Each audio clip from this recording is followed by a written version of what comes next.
Hey there, automotive enthusiast friends. No matter where you are, this latest inveterate episode of V8 Radio, Kevin. Inveterate episode is being beamed into your ears electronically anywhere you are in the world. How about that? How about that? What does inveterately mean? Having a particular habit, activity, or interest that is long established and unlikely to change. Wow, right on. So just take away all the hope of our listeners. This ain't going to get any better. We just continue to pour excellence out of the show. I was hoping you were going to change this for the better. That's why I keep listening, hoping for a change, but I don't know if it's ever going to happen now. Oh, man. Well, we appreciate those who resist the change. Right. I'm your host, Kevin Oeste, joined as always by our esteemed co-host, Mr. Mike Q-Ball Clarke. And there's a lot happening right now. It's good. It is good. Yeah, it's exciting. I mean, I think the weather is finally, here in the Midwest, it's finally starting to change for the better at the end of April of all times. Yes. So another thing that's exciting is an inveterate tradition we have of whipping out an automotive trivia question at the beginning of the show and then putting it to bed at the end. So have you prepared a trivia question? Yes, sir, and extra points for proper use of the word inveterate. I love it. And for whipping it out. Good thing this is radio, folks. All right, Kev, here we go. So in the past, when referring to your Riviera, you've talked about how it uses an electric fuel pump, which is pretty high-tech for 1970. But that is an inline fuel pump, if I'm correct, not an in-tank fuel pump. Is that correct? That would be incorrect. It's an in-tank fuel pump. It is an in-tank fuel pump. Well, then my trivia question blows. Right on.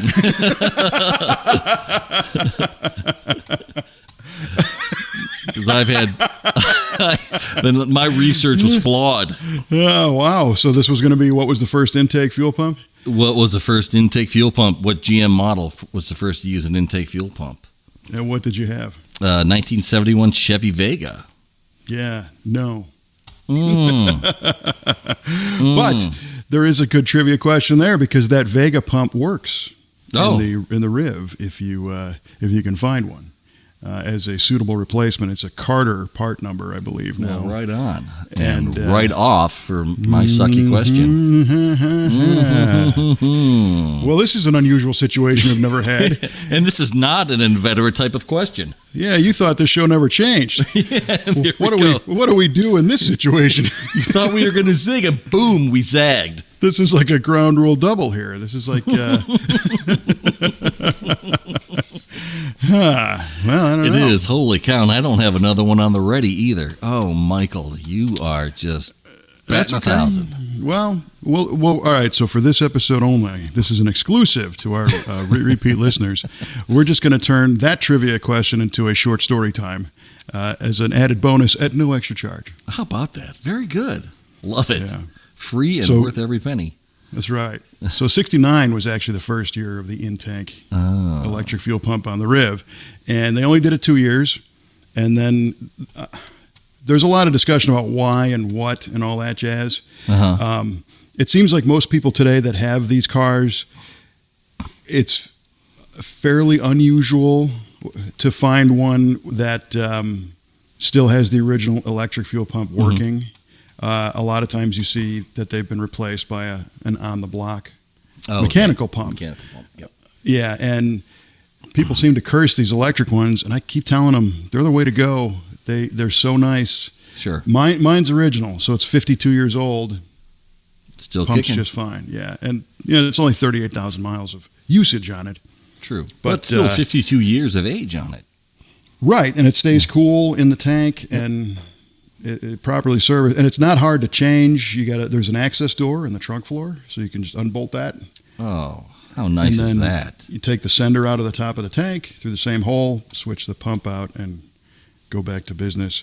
The other one that's popular now is from a Ford Ranger pickup truck from the late 80s, mid 80s that was still carbureted. Okay. because the low pressure electric fuel pump Sure. is the trick. Absolutely. Absolutely. So, does that have a return system on that fuel system, or is it a deadhead? It's a deadhead. Is it? But I want to say that this is the early days of California emissions, and that might have had a return because those had a charcoal canister. Okay. For and vapors. I think and a return line. Mine does not have that. Okay, so it's a federal emissions car then? I think so. Okay.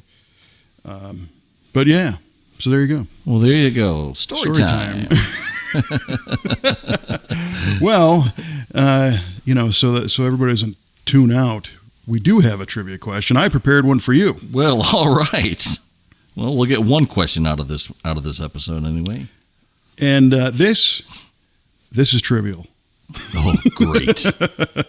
Well, meaning it's not very important to anything. Uh-huh. Okay, so you remember in the 80s? Remember the 80s? I do remember the 80s. Yeah. It was an interesting time because we saw a lot of, even in the 70s, American domestic automakers partnering up with Japanese or European counterparts to bring in, to badge, license cars to sell in the American market without having to actually engineer and develop and build Correct. them. Right. Mhm. So the Dodge Colt was a good example. Yes. The big insult was the Plymouth or the Dodge Charger from the late 70s. Right. Yes. And Plymouth Sapporo, which was a Mitsubishi, I believe. I believe so, yes. So our friends in Fordland tapped their German counterpart brand Merkur, which is the German Mercury, and they brought out a pretty cool little sports sedan built in Germany that was the sister to the Ford Tempo, Sierra. Maybe? No, the Ford Sierra in Germany is what it was called. Oh, okay. Sierra 2000, I think. And they had all kinds of cool Sierra rally cars and stuff over there. But here in the U.S., we got the Merkur XR4 Ti. Yes, we did. I remember those well. What does the XR4 Ti stand for? Okay, that is one heck of a trivia question. Super trivial. Super trivial. XR4 Ti. Oh, my goodness. I don't know if you speak European. I mean, you do. You've owned those cars, but I mean, not those, but you've owned European cars for sure. Yes. Yes.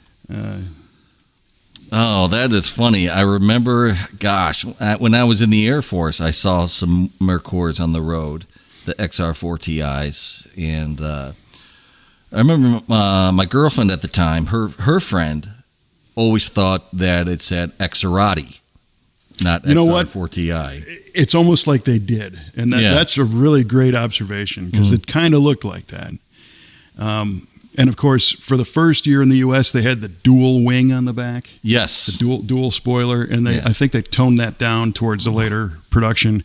And then there was also the four-door luxury sedan called the Merkur Scorpio. I remember that too. Yeah. And man, you are scratching my brain, man. Well, that's why we're here. Mm-hmm. The Scorpio was cool. That car had a reclining rear seat. Power reclining rear seat.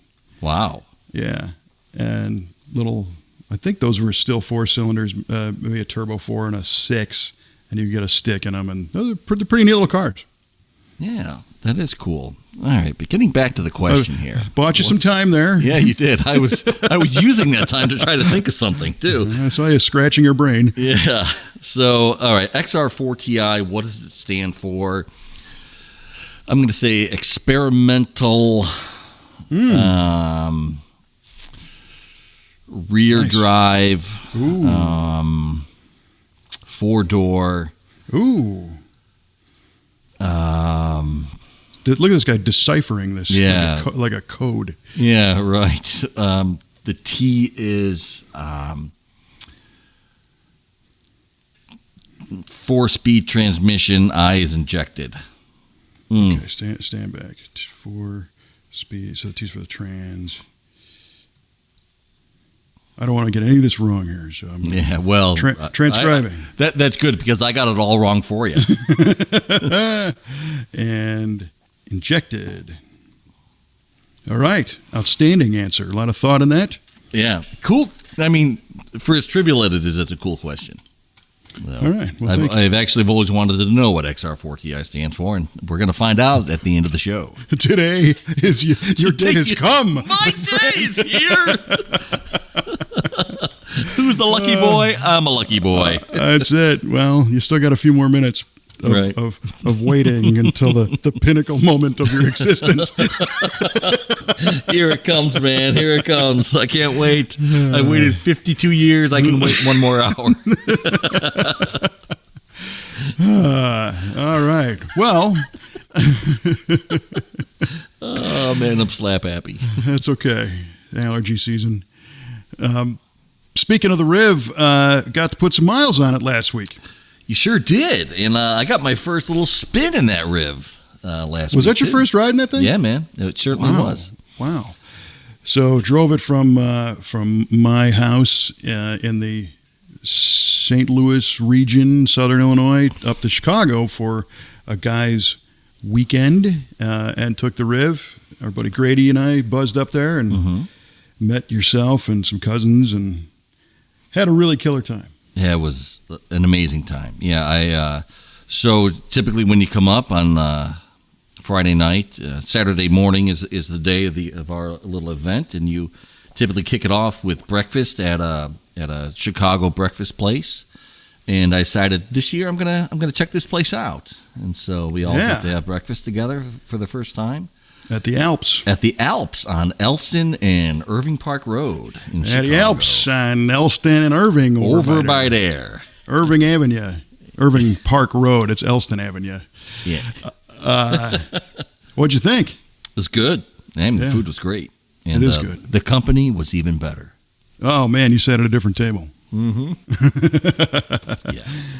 You know, interestingly, the Alps, it's a great restaurant. They've got a couple of them. And I noticed it this time, the entrees for breakfast, the names of them are kind of interesting. So they have the Big Man Special. Yes. And they also have the Lady Special, which is a bit smaller than the And what Big did Man. you order, Kevin? Well, we're going to get to that. Sorry, I didn't mean to blow your story. Let's go on. Continue. No, it ain't much of a story. And, you know, today we're in this interesting time of gender stuff and whatnot. So I was a little bit surprised, actually, that they've kept that. That they've been able to keep that without raising, you know, people getting all riled up over the Big Man and the Lady Special. The Big Man's it's a big breakfast, you know. So one of my cousins who did not make it is a big man. You know, he's a former college football player and a football coach. Yes. And he texted in, have a lady special for him. Did you really? So I had the lady special. So you honored his request. God bless you. That's good stuff. Well, I'm reading like the 25-minute long list of ingredients that you get with the Big Man, and I'm like, I can't do this. It's be too much. Same. I mean, I don't miss many meals, and by golly, I like to eat. But I saw that, says that is not going to happen today, babe. No way. Yep. So the lady special worked out just great. And you guys, you know, snickering as I order. Well, even the waitress gave you some grief about it too. Well, it's got to happen all the time. Yeah. She's like, what happens when you get a lady who's hungrier than a big man? Yeah, I mean, do they snicker then? No, absolutely not. Okay, so, big man, here we go. That's right. So after breakfast, we drove over to my cousin's place, and then so our friend Grady got us an Airbnb like right next to Wrigley Field, basically. Yeah. So it had a parking garage. Is that what you're calling it? Yeah, that's what they called it. Yeah. So as we were putting this trip together, I said, you know, I'm thinking about driving the Riv up there. And, you know, everybody's like, are you crazy? You're going to take this into the city and park the car on the street and, you know, it's going to get stolen or damaged. Right. And I said, well, I've done that before and it really wasn't that big of a deal. But if we can find some place with a garage, then I'm totally down, you know? Yeah. So Grady finds this place and the guy's like, oh, yeah, no problem. And he tells me we got a place with a garage. And I was able to hit the Google Street View and motor up and down the alley there virtually. And I said, are we sure that this is going to fit? So he's like, let me check with the host, the landlord. And he, oh, yeah, sure, no problem. And this person, I'm imagining, has never seen a 1970 Buick Riviera. Yeah, likely not. Because although it's a two-door, it's not a small vehicle. Yeah. So when we got up there on Friday, it actually, and not only was it a small one-stall garage space, it had a brick wall protruding along one side of it. Yes. So you could only approach this from one side, from one direction.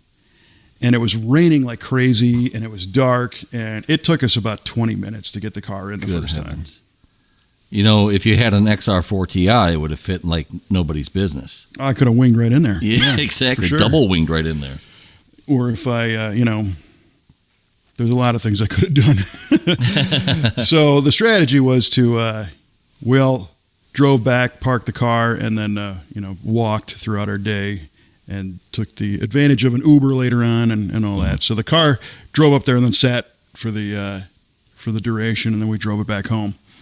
And it rained all the way up there. It rained all the way back. And this car, it's okay. I mean, it didn't really bother me. Car's been rained on before. Sure. It's rain-X'd heavily. It doesn't leak, which is cool. That's beautiful. But an interesting thing happened because we installed some new weather strip on the driver's window and I think the passenger window also, because it used to whistle real bad at highway speeds. So put the new weather strip in. It was silent, except when you put two people in it, it whistles. Really? I can't explain it.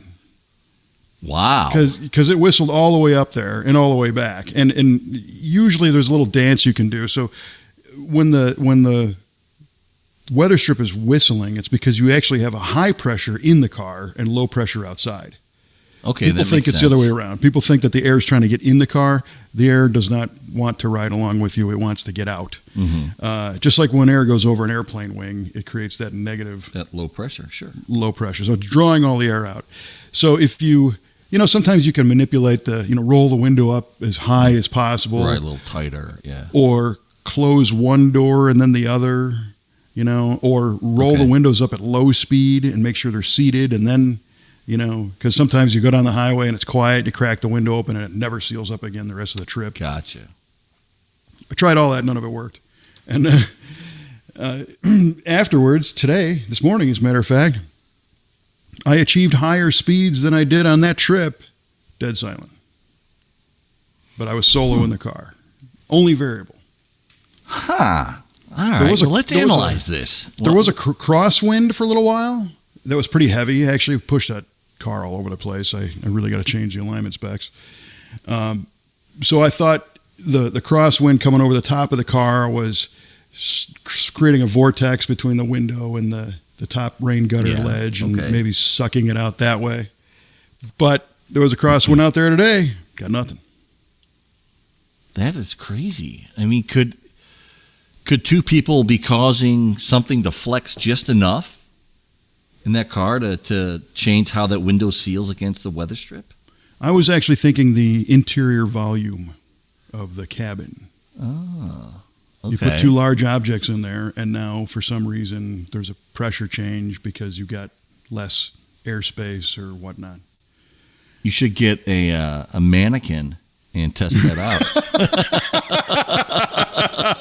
Go drive around with a mannequin for a while. Yeah. I'm just seeing if it whistles. Yeah.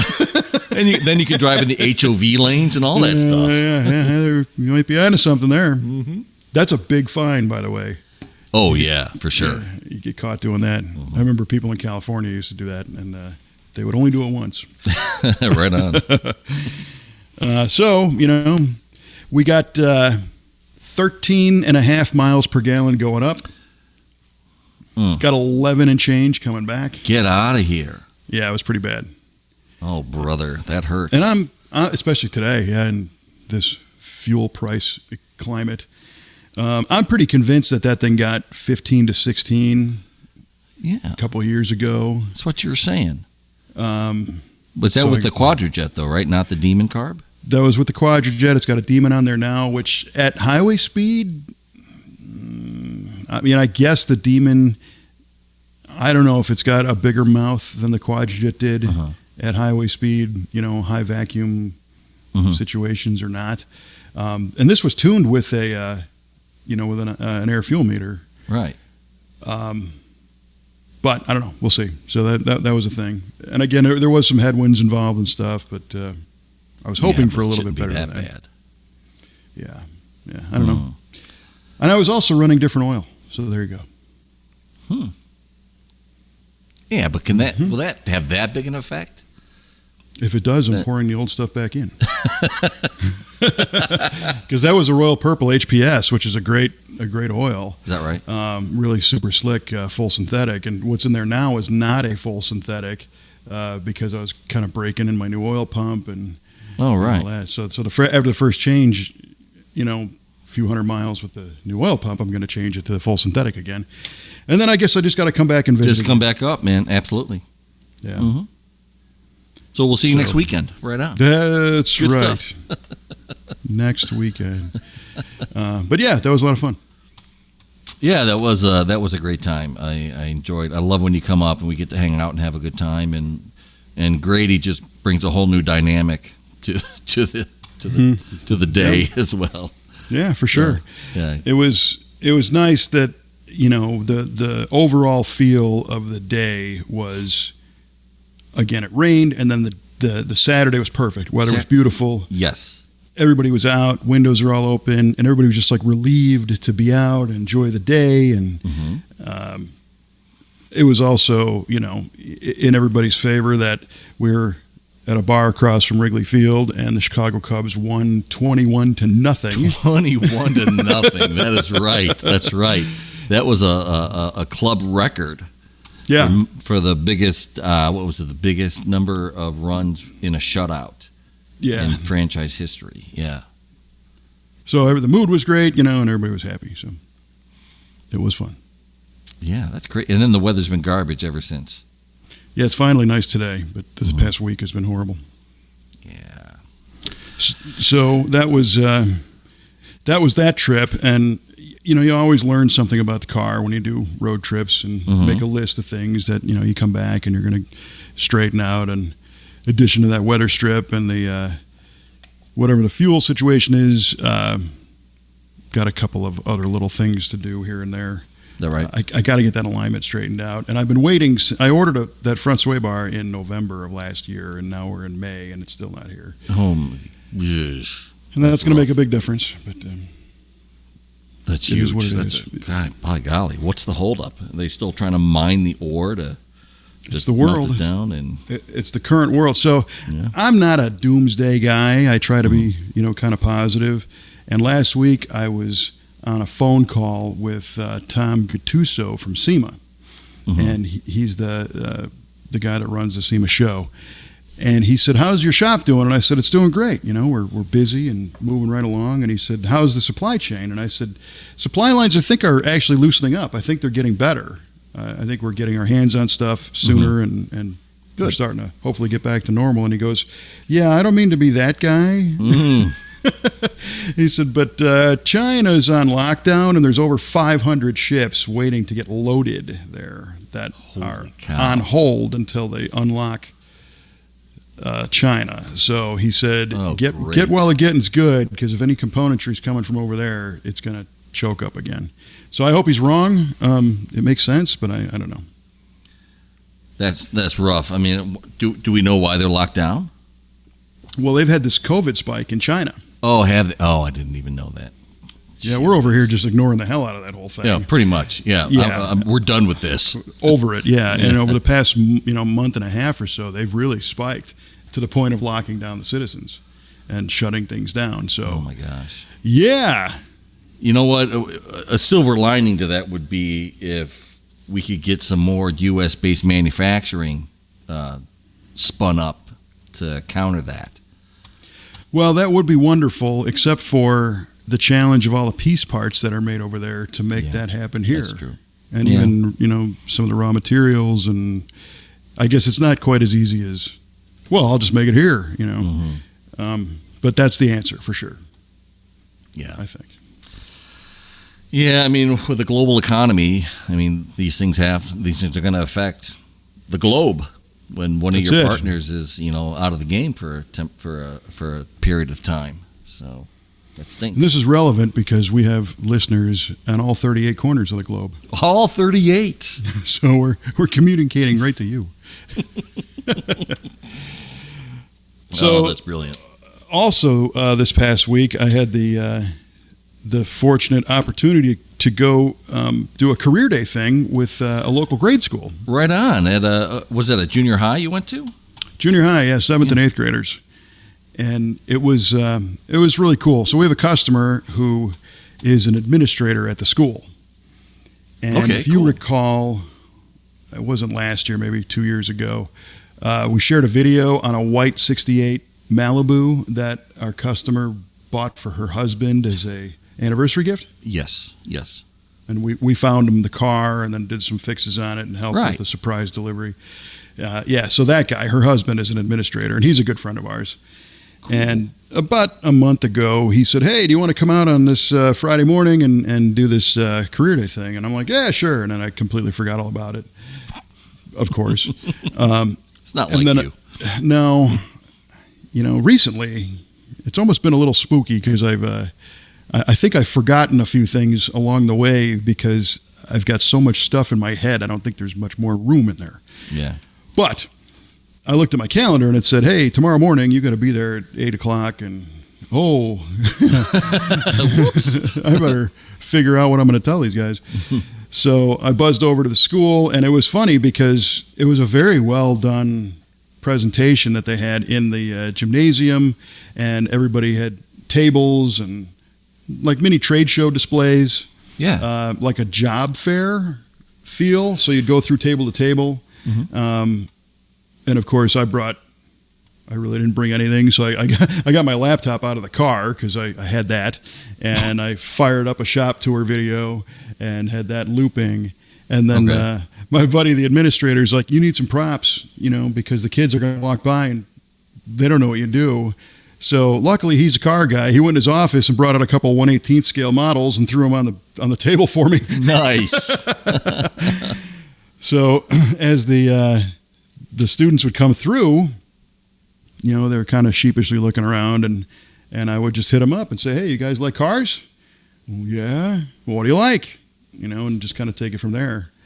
And one of the cool things that I noticed was that there are young kids that are way into cars. Yes, that is true, and I love that. I was not really knowing what to expect in that area, but the Dodge Charger is like the most recognized brand of this particular group of kids. Is that right? What kind of cars do you like? Chargers? Oh, right on, yeah. Well, like old 69, 70 Chargers, or well, that's the thing, is because there's all these different generations now of Chargers, and I assumed that it was probably like Hellcats and modern stuff. I got you. And one kid's like 71 RT 440. Bam! Sign this kid up. Yeah, right. And another kid said, "I want a 68, Dodge Charger." Mm-hmm. Very cool. We had a bunch of people that like Mustangs. A lot of kids like Corvettes. Uh-huh. And I, could recognize them and talk about them. And then we had a few that were just like, "I don't know, I just like cars." One kid really liked Lamborghinis. Okay. Every kid likes those. Mm-hmm. So I wasn't there to recruit 7th grade kids into the technician world of being in the automotive side. Right. I learned actually from Kelly in a conversation that the automotive world needs every single possible career there is. Right. So a lot of people dismiss it by saying, "Oh, you work on cars, so you're a mechanic or you're a tech or you're a painter or whatever." But in reality, a business needs accountants and it needs marketing people and human resources and everything. And I was telling these students that, if a kid wanted to be an accountant, kid's good with numbers, what would you rather do? Because you came over to my table because you like cars. Would you like to be an accountant at a company that makes, these plastic water bottles, or one that builds race cars, Race cars? Yeah, for sure.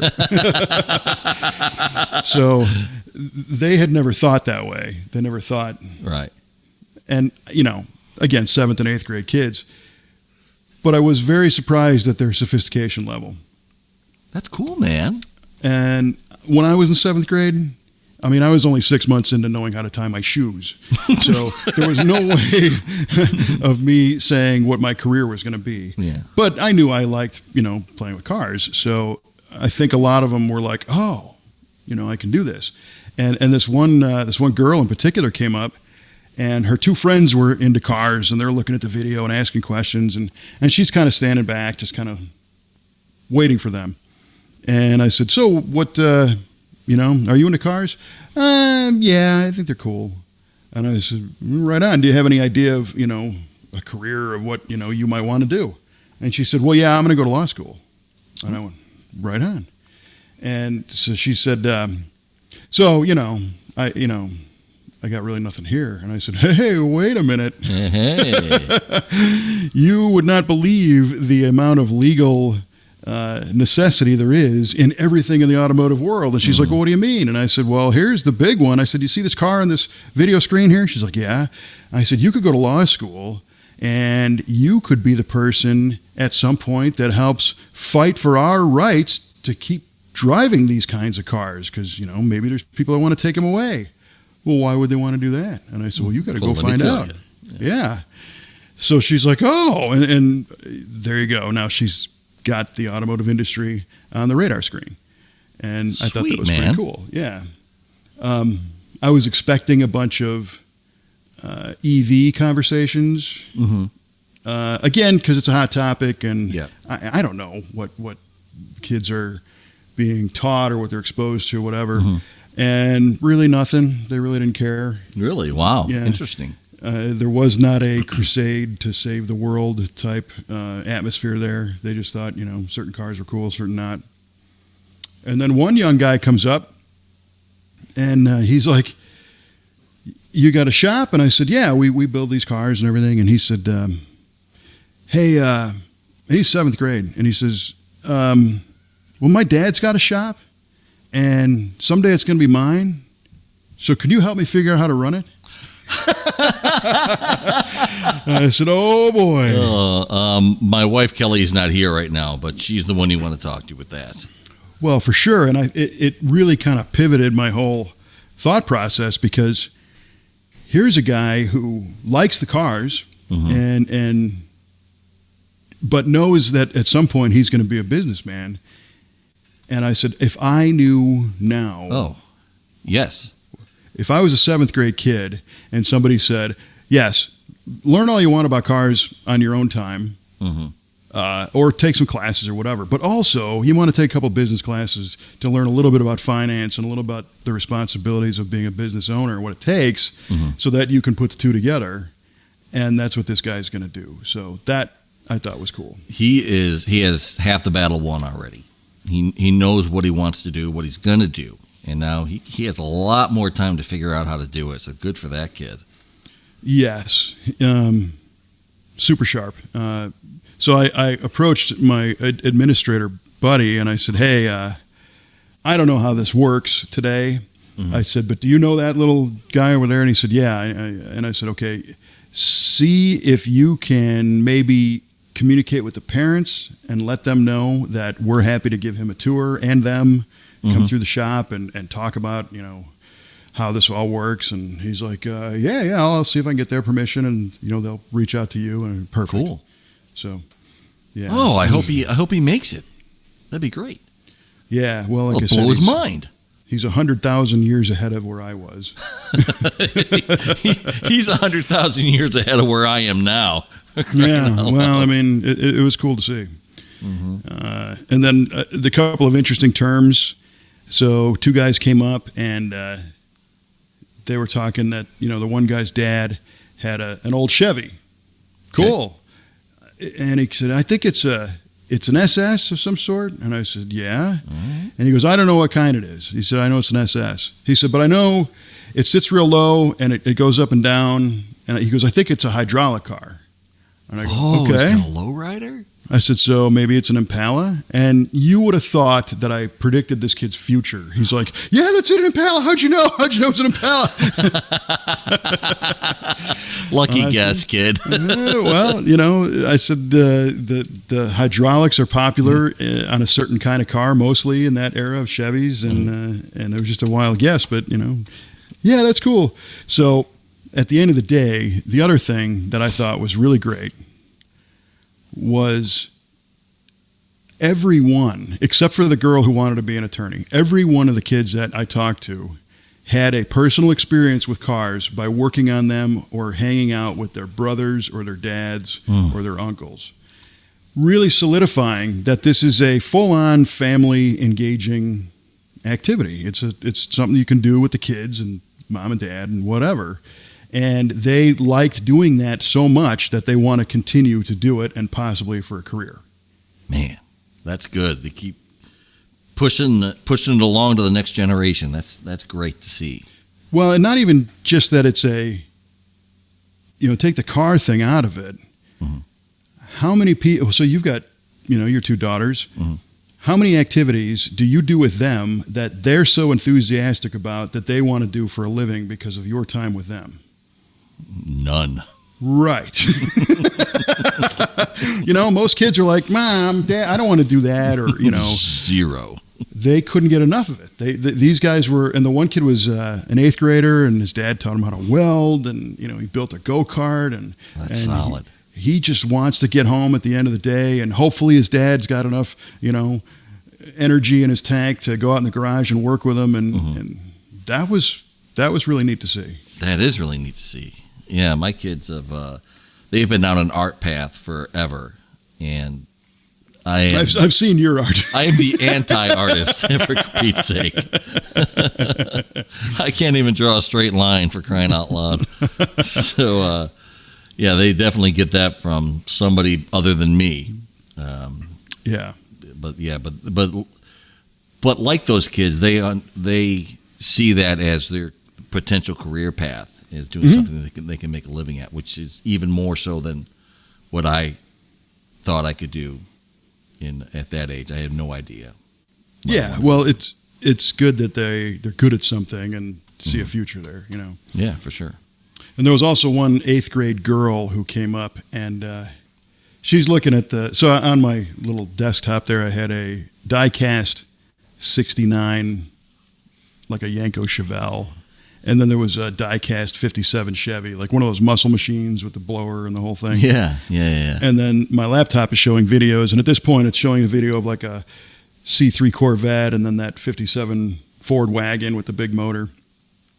And this girl walks up, she's real reserved, and she's kind of eyeing me up, and I said, hey, do you like cars? And it turned out the guy next to me sent her over. He's like, no, you got to talk to him. So she comes over like, why do I need to talk to you, And I said, do you like cars? And she's like, well, yeah. And I said, okay, what do you like? And she goes, 350 and 370Zs. I said, right on. And she said it like nothing that you've got here. I like Z cars, not this old American junk. Get your Yanko Chevelle out of here. All right, Yanko Camaro, beat it. And I said, those are cool. And she's like, you think they're cool? I said, heck yeah. I said, what do you think of the new one that's coming out? And she's like, I don't like it. Wow. Said, all right. Well, what don't you like? We have a conversation going here now. Right on. We did. I said, what don't you like? And she's like, well, I don't think the design really reflects the earlier cars as well as it should. She said, I know it's supposed to be different, but I really think it'd be more identifiable if it looked more like the older ones. Who is this kid? I know, right? I love it. So I said, okay, have you seen one in person? And she's like, no. And I said, you might think differently. Because I got a chance to interview the guy who heads up that program from Nissan, and her eyes light up. And I said, he's Japanese. I can't pronounce his name right now. I don't remember it. But he explained in detail about the design cues and the energy they tried to capture with the design language. And it sold me. I thought the car was really wonderful. And she's like, where did you meet him? And I'm like, well, that's a whole nother story. someday when you're old enough to go to Las Vegas, you can go to the SEMA show if you get in the industry, and that's what happens. But I said, so how'd you get into the Z cars? And she's like, well, my brother's got one, and he races it, and he takes me to the Midnight Madness drag racing at the local track in St. Louis. And oh, hell yeah. And I said, that's cool. So what do you want to do for a career? She's like, well, someone drag racing. All right. So yes, kid. You drive. I mean, there's a lot of things to do. You want to be a driver? Do you want to be an engine builder? Do you want to be a crew chief? Drive the rig that gets there? Do you want to be a marketing? And she's like, well, I don't know. I said, have you worked on the car? And she said, they won't let me work on them yet, but maybe this summer. All and right. I said, well, you got to go let them give you something, push right? it. Get your hands on some wrenches and help them do something on the car, and that will help you figure out what area you want to go. Because you obviously can't drive yet because you're not old enough. But if you got a little handle on the mechanical side, you'll have that behind you, and then when you get your license, it'll all kind of come together, And she's like, well, yeah, that's cool. I'll go tell them. I go, yeah, you go tell them. You have them call me if they give you a hard time. Yeah, for sure. My friend Kevin said. Yeah, that I'm supposed to work on this. Yeah, that's a great plan for her. I love it. It was cool. Yeah, man, that's got to be really eye-opening for you to see those kids and see all these kids that kind of are further along, like you said earlier, than you realized they were as far as what they want to do and what their interests are. Totally. Yeah. That gives me a lot of hope. It was refreshing. Good deal. And then there was one more, not to go on this forever, but one more little guy came up, and he's uneasy. He's a little socially, not awkward, but just not there yet, and not used to going up to big dumb bald guys he doesn't know and talking to them at social events, right? So I said, hey, what's up, man? And he's like, hi. And I said, you like cars? Yeah. And I said, okay, what, got a favorite, No, I just like them. And I said, okay, well, I'm here today telling people that as you plan your career landscape someday to, keep the auto side in mind, because it doesn't matter what you want to do. There's a place for it here. And he said, yeah, I think I want to design video games. And I go, right on. That's cool. I said, do you play with computers now? He's like, yeah. I said, you code stuff? Yeah, I'm taking classes and I build websites and all that. And I said, that's cool. I said, let me drop this one on you. I said, you know what the new Corvette looks like? And he said, yeah. And I said, the operating system for the Corvette is cloud-based. So when you park it in your garage at night, it reprograms itself. And he goes, really? I mean, he just exploded, right? Got him. And I said, yeah, dude, you could do all kinds of cool programming. I said, look at the dashboards and the displays and the graphic design and the interaction with the people and the features and the technology. There's so much to do there. And he left, signed me up, basically. He was solid. Yeah, so that was cool. Kevin Ossie reeling him in. Love it. Well, and the very last one was a gauntlet that was thrown down. So this guy, again, 3 or 4 kids came up, and 3 of them were, interested in cars, and the 4th kid's like, nah, I don't know, and which is fine. I'm not trying to convert anybody, but I said, so what is it that you like? And he goes, well, I want to do something with animals. I don't know if I'm going to be a vet or a trainer or something, with animals. And I go, that's cool. I said, you heard me telling your friends here that every single career is connected or has a connection with cars or trucks somehow. And he's like, yeah. I said, would you believe that there's a giant industry of companies that make things to help people transport their dogs safely? Floor mats, harnesses, pet carriers, safety devices, things that when you get somewhere with your dog, you can unpack your gear, throw the Frisbee around. And he's like, really? I said, for sure, man. Who doesn't love dogs, and cats? Dogs especially. You always see dogs in cars, and more and more, and maybe that's something to think about. Oh, my dad's got a pickup truck. Yeah, we need one of those. Great. All right. And you can design it, kid. That's right. You could be the future... who is a weather tech, right? And I think they probably have something for animals. Definitely have something for animals. Holy cow, that guy's got something for everything. Yeah. With the way he's throwing up buildings in the area, he's got everything. Holy cow. And that stuff's not on a boat waiting to get here either. Nope. Which is It's all manufactured right here. pretty cool. Mm-hmm. Yeah. So that was fun. So Sounds fun, man. Yeah. So my buddy, he's like, so do you think you might come back? I'm like, oh, I already got this. We're going to bring cars and stuff next time. I mean, it's on. And he's like, all right, cool. I said, I'm not going to need to borrow your micro machines for the next go around here. We're going to have some macro machines next time. Yeah, we're going to do this. Yeah. So it's been a big week of all over the spectrum, of the automotive world this week, and then recorded that new Bonneville Up to Speed podcast. Oh, yes. Let me tell you, I'm about halfway through that right now. I started listening to it this morning. I am deep into this episode, man. I love it. I am just geeking out like crazy.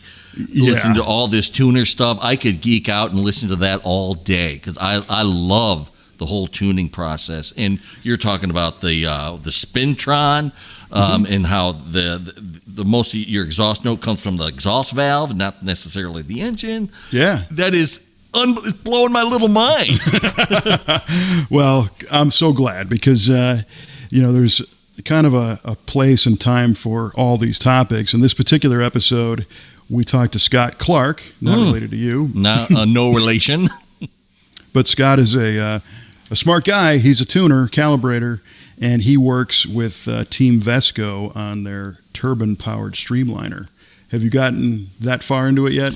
Yeah, they were right when I stopped. You're talking about the Chinook engines and the horsepower he's got them to put out, the shaft horsepower.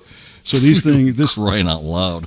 Oh, it's ridiculous. So the Turbinator land speed streamliner has two Chinook helicopter engines, that power it, and it has gone. So the big race, it's been for years, but this year in particular, they think there's going to be several streamliners that could break the 500 mile an hour record this year by different means. Right. So the Speed Demon car, piston driven, yeah. This one turbine powered, still wheel driven. Yeah.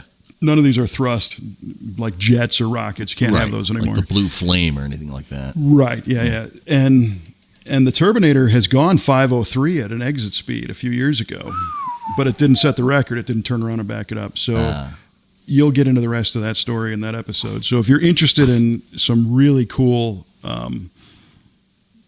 fairly hardcore tech, we're trying to make it so that I can understand it at least. Right on. Check out the Bonneville Up to Speed podcast because it was a fun one to do. Yeah, turn this garbage off right now and go to the Bonneville Up to Speed. Well, you can click on both. I kid. Yeah, but they are different for sure. This cast and that one are for sure. Yeah, different. As is the Stubborn German one, which, by the way, Chris Ron sends his best, and he appreciates all the sausage talk.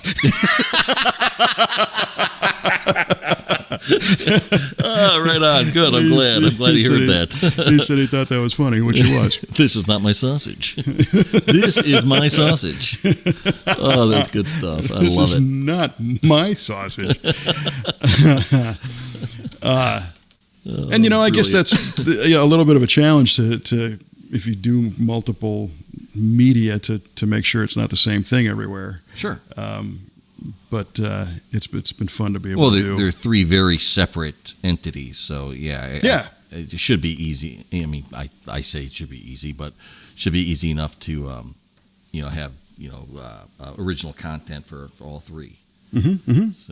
So far, so good. Yeah, man. Except for this one, it's original, but it's original. I'll give you that. It is. We are an original. That's right. We're coming up with original thoughts on the fly on this one. Yeah, pretty much. It's all good though. That's what keeps it dynamic. Oh yeah. Mm-hmm. This morning I went to a local cars and coffee event. Right on. Which it was the gathering of the I-55 Firebird Club. Oh, nice. The people behind the upcoming Firebird Fest event. Firebird Fest, right. Yeah. Great bunch of guys and gals. A lot of fun. Nice people. Shaping up to be a big event. 216 cars from 32 states signed up right now. That's ridiculous. I love it. It is. Yeah, That's great. It's great. It's to be coming through our little town, so we will be shooting some video and stuff there. And when is that event again? That is May 27th. Well, the weekend of, I'm sorry, not the 27th, 19th through the 22nd of May. Okay. All weekend long, they're doing stuff, and they're coming to my hometown on the 21st for an afternoon show in Waterloo, Illinois. It'll be cool. Very nice. Very nice. Yeah. That's right. I'm still trying to see if I can make it out to that. Yeah, May 21st. That's a Saturday. All right. I'll send you some pictures otherwise. I'm sure you will. It made me think of a trivia question that I don't know if we did here. And I asked one guy there, he didn't have any concept. And I'll share this one just because. But why, outside of the fact that it has them, why does it say four-wheel disc on the door handle of those Trans Ams? The ones that have four-wheel disc brakes. Why does it say four-wheel disc? Yeah, because if you walk up to the what's the package? The WS6 package? The WS6 package that had the four-wheel disc brakes. Yeah. Those cars have a sticker on the door handle that says four-wheel disc. I was not aware of that. It's a multi-level trivia question. But yeah, first of all, they had that. And second of all, who the heck knows why? And the only thing that I know, I've not been able to find any research on it. If anybody knows, please share it. Hit us up on the Facebook page or on the website. My guess is that in the late 70s, early 80s, certain features were new, and they called stuff out that was, it's commonplace today, and maybe it was a cue for the salespeople to know which were WS6 cars in the lot. Maybe. Just, general marketing purposes to show off.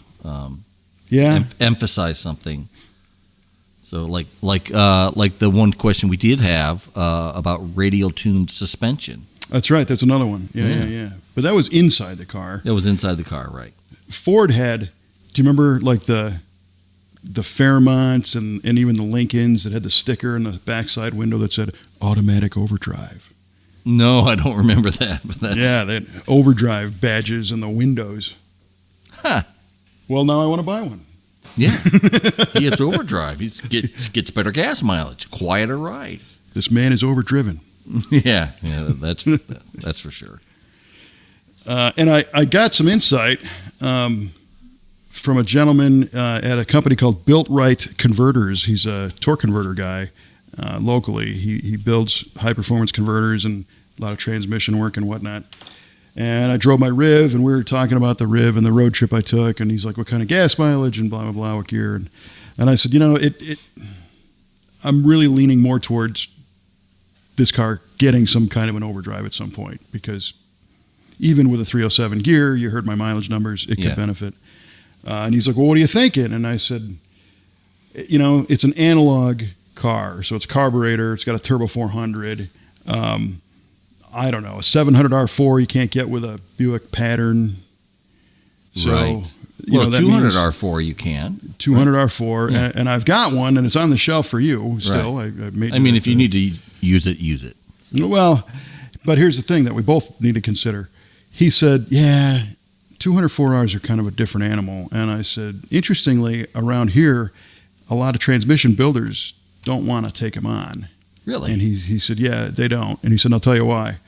He said, a 204R, it's a 4-speed automatic overdrive GM transmission, came in a lot of stuff in the 80s, with the Buick Olds Cadillac pattern on it. So you could, and it's shorter than a turbo 400. So it would bolt right in. And one of my concerns is I have an X-frame and I don't have a lot of room back there. Okay. But he said, the problem is people buy a 204R, Grand National spec or whatever, and they throw it in the car and drive it and say, this sucks because it doesn't shift where I want it. Okay. And he said at that point, you have to change springs and things in the transmission, change hard parts to change the shift points and the firmness. Really? He said, so in order to do a 204R properly, you got to match it to the car, which takes couple days of driving and taking it apart and putting it back together and taking it apart to really dial it in.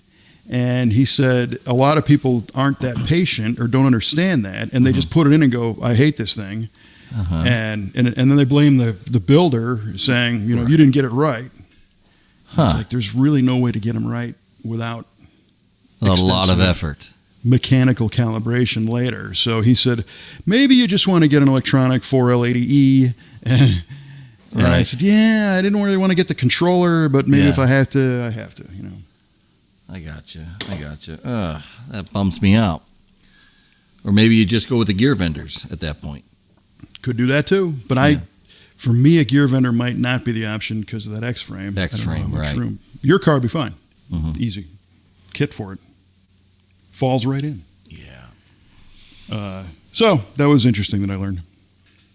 Yeah, that is. I'd never heard that before. That is pretty interesting. Huh. Yeah, usually you hear about strength problems, and he said, "What are you going to be doing with this?" And I said, "Just nothing. Just driving around. Down the highway, man." Yeah, right. Not setting any records. Not going to saddle a couple Lycoming turbine engines in it out of a Chinook helicopter. Yeah. Now, me, I would definitely need that strengthened up a bit. Well, for sure. Yeah. That's a fire-breathing monster I'm driving. It's a manly machine right there. That's right. I have to show my manliness once in a while. I got to whip it out. There you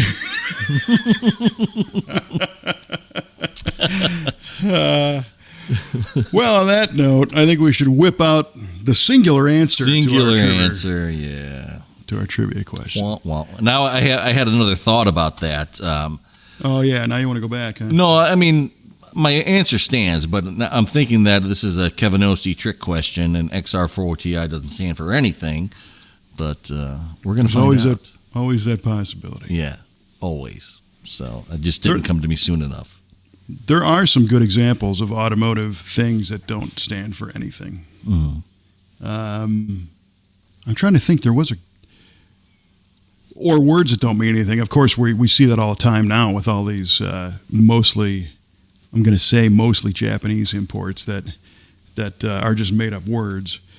But the Pontiac Fiero is a great example. Oh, was it? What was it, like the 3M4 or something? Whatever. The 2M6. 2M6. And the 2M4. But the word Fiero, you know what that means? I don't. Yeah, because it doesn't mean anything. Doesn't mean anything. Well, it sounds nice. It sounds awesome. And in the 80s, there was this really hot ad agency that was doing a lot of real major stuff. And Pontiac hired this guy to name their new car. And he looked at it and he's like, it looks kind of like a Ferrari. So let's come up with something close. We'll call it a Fiero. Huh. All right. And the same guy named the Pizza Hut product that was their medium deep dish called Priazzo. Remember that? Yeah. The Priazzo from Pizza Hut. The Priazzo, they had the Milano and the Priazzo Roma, I think. And what does Priazzo mean? Nothing. Nothing. It's like a pizza, but not. So it's like a Ferrari, but not. That's what this guy did. He took what you are and made it, but not. Made it nothing. All right.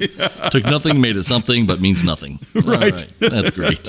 Nailed it. That's marketing 101, kids. That's it. Totally. But that's not what happened here in the trivia question. Oh, okay. So what does the XR4TI mean in the world of Merkur? Well, the XR, you said experimental. Yes. Which you would really think, but unfortunately it's not. And then you said, I don't know how to go through this. Experimental rear drive, four-door, four-speed, four-door, transmission, and then injected. Injected, yeah. So the reality is the XR was the series. Okay. So it's an XR platform, I guess. The XR4 was a four-cylinder, not four-door, because it was a two-door car. Shut up. First indicator. The T is turbocharged. T for turbo. But you nailed. Well, not really. You said injected, and I think it was actually intercooled.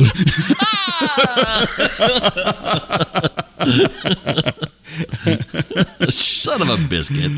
So You gave kind of the Priazzo of answers there. It was close, but not quite. I am a living Priazzo. Oh, man. Cue ball strikes again. Well, I'll tell you what, if you want to scratch that itch, jump on YouTube and type in Priazzo commercial, and whoever the narrator was, you're going to hear him immediately and go, I remember that dude, and I remember that pie, and the whole thing. So, fun little trip. Good times, good times. Heavens to Betsy. All right. Kind of an interesting question, though. Well, yeah, I'm glad you thought so. Yeah. Now I know. Now the pinnacle of my life has been achieved. And I have you to thank, sir. It's spilled Priazzo sauce in a Fiero. Yeah. My life's complete. I'm going to quit my job and just wander the earth now. I have nothing else to prove. Oh, man.